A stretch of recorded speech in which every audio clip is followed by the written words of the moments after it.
경제학에는 그 민스키 모멘트라는 게 있습니다. 제가 오늘 이야기를 하는 것은 중국 경제가 살아날 수 있는 범위 내를 벗어나 버렸다. 그래서 중국이 뭐 오늘 그 코로나 규제 봉쇄를 완화하고 제로 코로나 정책을 포기하고 위도 코로나로 간다. 그래서 세계의 경제가 되살아나고 기름값이 오르고 세계 GDP 성장률이 올라갈 거다. 이런 이야기들이 난무하고 있는데요.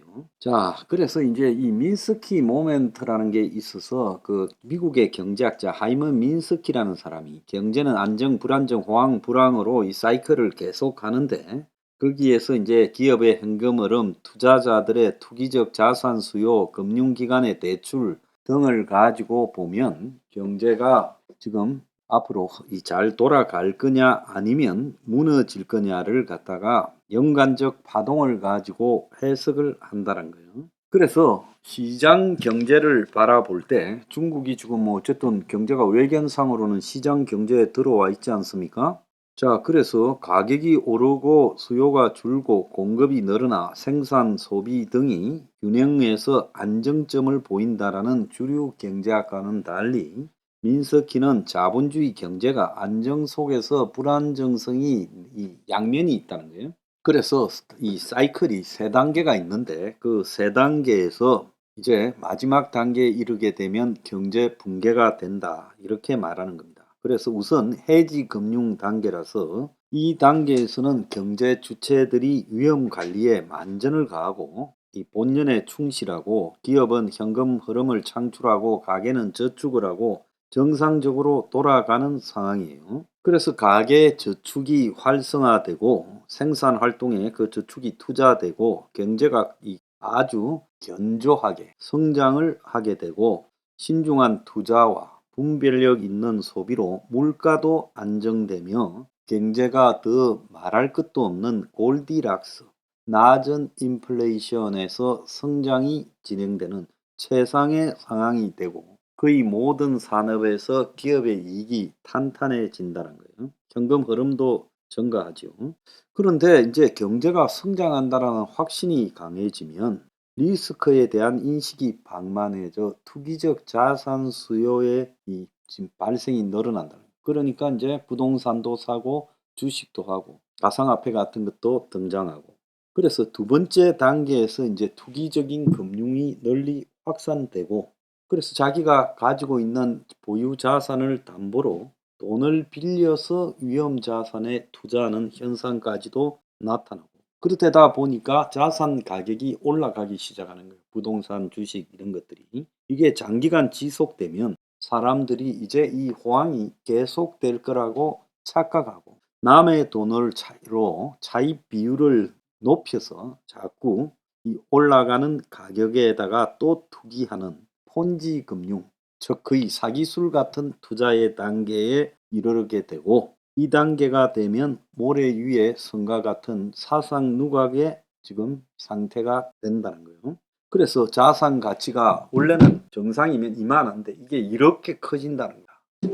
그리고 이제 자산 가격이 고삐 풀린 말처럼 질주를 하고 자산이 창출할 수 있는 미래 현금 흐름으로 정당화할 수 있는 적정 크기에서 벗어난다는 거죠. 그러니까 자산이라는 게 앞으로 벌어들이는 돈과 비슷한 규모로 커야 되는데 그거하고는 관계없이 움직인다는 거죠. 그래서 비이성적 과열에 대한 경고가 생기고 눈치 빠른 사람 스마트마니 한국에서 기득권 같은 경우에는 이때 팔아서 현금화한다는 거죠.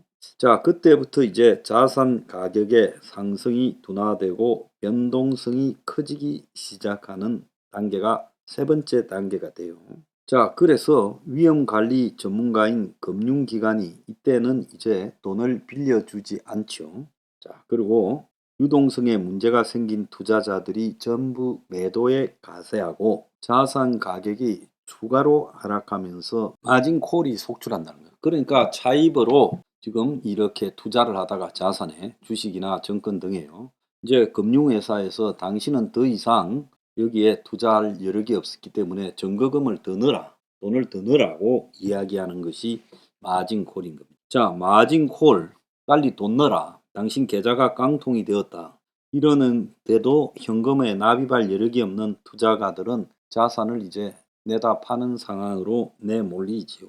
그래서 자산 시장의 리스크가 커지자 투자와 소비 활동도 주춤해지고 불안 정성이 실물 경제로 전이되면서 성장세가 꺾인다.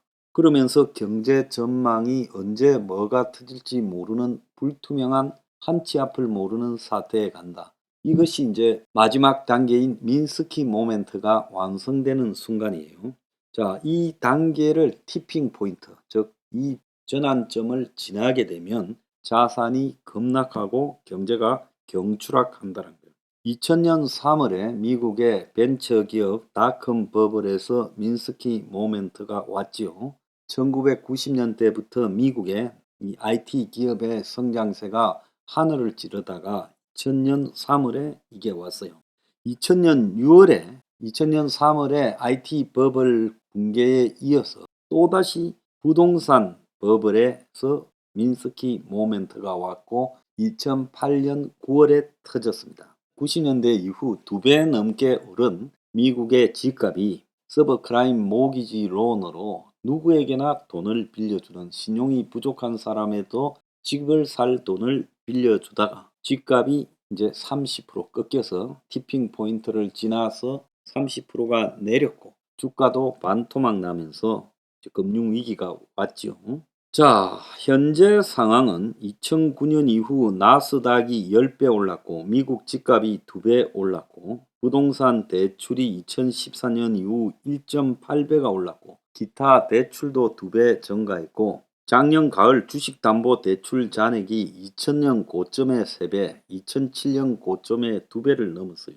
그래서 최근에 집값과 주가 급등이 빚에 의해서 지탱되었고 그 빚은 2020년에 코로나 위기에 정부가 돈을 푼 것에 기인하죠. 그래서 작년 9월 달에 중국의 최대 부동산 기업 중에 하나인 헝다가 디폴트 위기에 몰렸을 때 중국발 민스키 모멘트가 시작되어 제2의 리먼 브라더스 사태가 터지는 게 아닌가 그런 위기 의식이 있었어요. 자, 그런데 이것은 이미 2019년부터 중국에서 지금 기업 부채 규모가 2008년 금융위기 당시에 4조 5천억 달러에서 2018년 20조 3천억 달러로 5배가 더 늘어났을 때 지금 이런 위기가 왔다라는 벌써 신호가 있었어요. 같은 기간 해살채 디폴트 채무 불이행 규모도 4배 이상 늘어서 중국이 뻔히 붕괴로 가고 있다는 것이 예측이 충분히 되었어요. 그래서 오늘 아침에 보면 중국의 코로나 봉쇄는 풀었는데 이 위기는 더 조여오는 것 같다. 그래서 중국이 내년에 성장률 3%라고 이야기를 하고 있는데 물가, 코로나 재확산, 부동산 냉각 등 리스크가 첩첩산중이 되어서 그래서 중국 경제가 이런 복합 리스크로 무너지는 것 아니냐. 코로나 봉쇄를 갖다가 푸는 데 따르는 재확산, 코로나 재확산, 중국에서 250만까지 죽을 수 있다. 이런 이야기가 나오고 있어요. 면역도 약한 상태라서. 그리고 중국의 인플레 우려, 부동산 시장 냉각 지소, 외국인 자금의 차이날은 중국에서의 대규모 이탈, 그리고 재정 통화 수단 여력이 중국 중앙정부나 지방성이 한계에 이르렀다. 그래서 중국이 자산 가치가 급락하고 경제가 완전히 붕괴되는 민스키 모멘트 상황에 도달하고 있다. 지금 그런 이야기가 나오고 있는 거예요. 자, 중국 경제에 대한 저런 시각은 최근 한 5년 내에 양심적인 사람들은 전부 지적을 했습니다. 근데 그걸 갖다가 부인하면서 끌고 올 만큼 끌고 왔어요. 그래서 어떤 사람들은 중국이 자본주의와 사회주의를 병합한 교묘한 경제라서 민스키 모멘트가 없다라는 식으로도 해석하는데 천만의 말씀이다라고 저는 봅니다. 중국 경제가 이제 갈 때까지 갔다. 그래서 더 이상은 못 버틴다.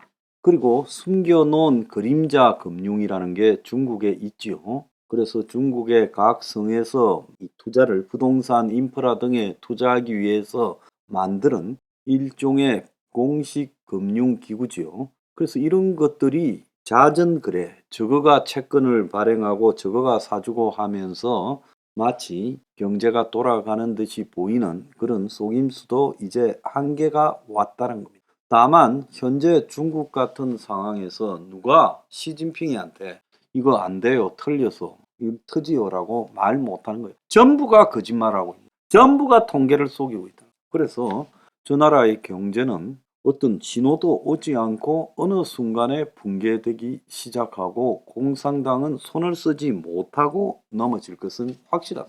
내가 이 말은 내년 중에 중국 경제의 민스키 모멘트가 가시화된다. 자신 있게 말할 수 있습니다.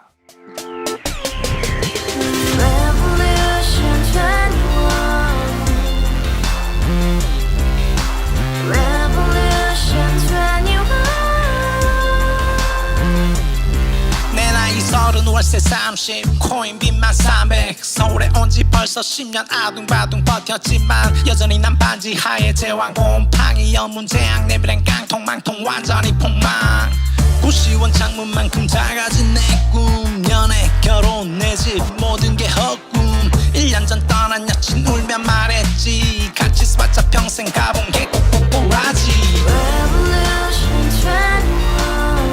가바후스 700 나도 소유주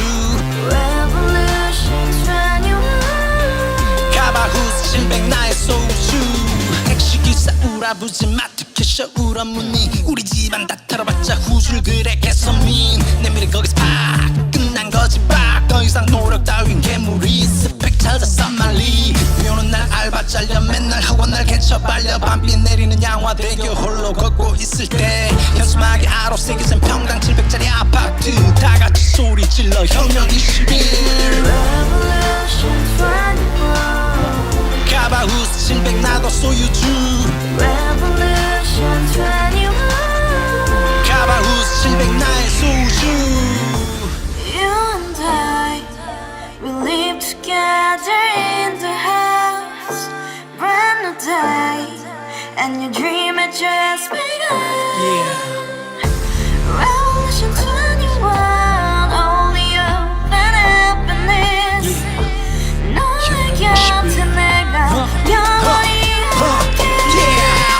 지금까지 정치인들 입만 열면 찝찝찝 개소리 멍멍멍 쳤다 하면 뻥 잘난 부모 만나 잘난 학교 나오면 뭐 하나 우동살이 꽉 찬 대가리 깡통 소리 텅텅 저 푸른 초원위에 그림 같은 집을 짓고 평상 4천 팔면 뭐해 평생 살 수